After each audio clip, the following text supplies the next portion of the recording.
Okay, first of all, if you're not in debt, you're ready to skip this whole debt crisis solutions thing. I mean, you shouldn't even clicked on it in the first place. But you're ready to get right into the driver's seat of Mike Britt's money time machine. So just keep clicking, all right? As for the rest of you, okay, let's talk about gifts for a second. Using the credit card in a way kind of gifts yourself, your future self is paying for, well, in this case, not paying for, paying for something that you're enjoying now, right? So gifts have been given. You're familiar with gifts. They've been given to you since an early age. Usually, your parents or your grandparents, or whoever, buy them for you. And okay, so if you gift yourself with the credit, it's done at interest, capital gains for the investor, and your agreement to this amount owed. If you pay it back, it's because it's a subject to this multiplier over time, and that's how it gets bigger and bigger. And if you do pay it back, you're betraying your future self. You're betraying your past self.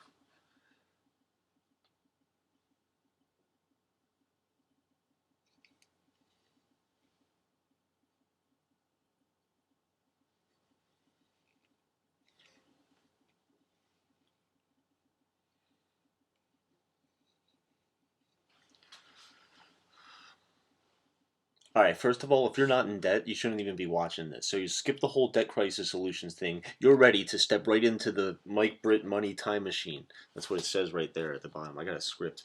Okay, so I'm putting on my reading glasses so you don't see me read. Probably tell anyway. Gifts were given to you since an early age, and perhaps you have gifted yourself by utilizing credit, usually created at interest, so that in the future the amount paid results in capital gains for the investor. In some cases, into the banks. Your agreement to the amount owed, subject to a multiplier of any sort, is a betrayal to your future self if you don't intend to repay. But also, your future self may betray your past self if the debt is paid, right? Because you're paying back more than the value of. Not that anything you buy is value has anything to do with the price, the value of it.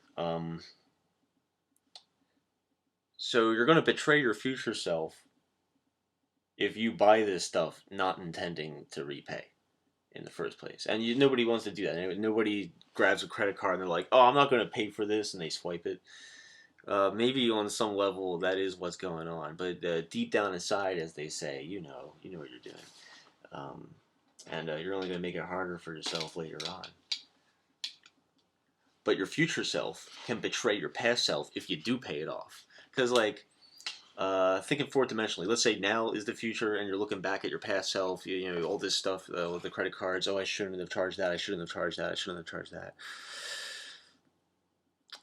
So if you actually get all this money together and actually give it to the banks, I mean, the interest portion of it, you're kind of betraying your old self. Think about how cool it would be if you just never paid it. And yeah, I'm not telling anybody to not pay.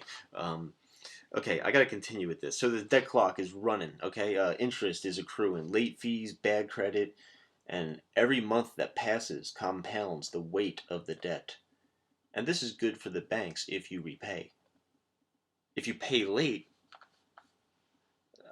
like really late, like not only are you benefiting the banks, you're benefiting some kind of collection agency or a third party parasite that oh, this is bad. Let's say to pay back the debt later on, you get so desperate and you sell all the stuff that you bought with the credit card, but you have to take a loss on it because it's used, and it'll definitely benefit the buyer, who's probably a reseller.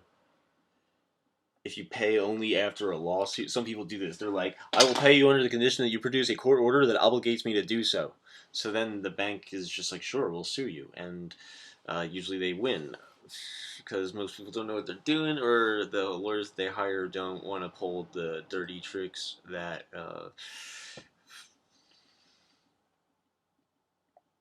If you do pay after a lawsuit, then not only are you paying the banks back, but you're also paying all the attorneys who worked on the case.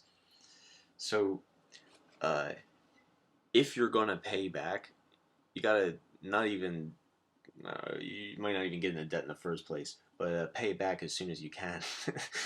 If you're not going to pay it back, then you can't change your mind at any point during the process, because then you'll betray your past self, because then you'll end up paying more than what you got for whatever it is you got yourself into when you utilize that line of credit.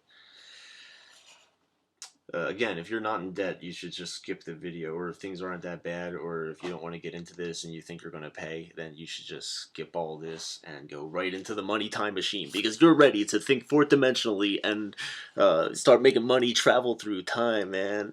Believe me, it's going to be good. Just check out the debt. You gotta like Debt Crisis Solutions on Facebook, and watch out for the event invite on June 3rd. It's going to drop.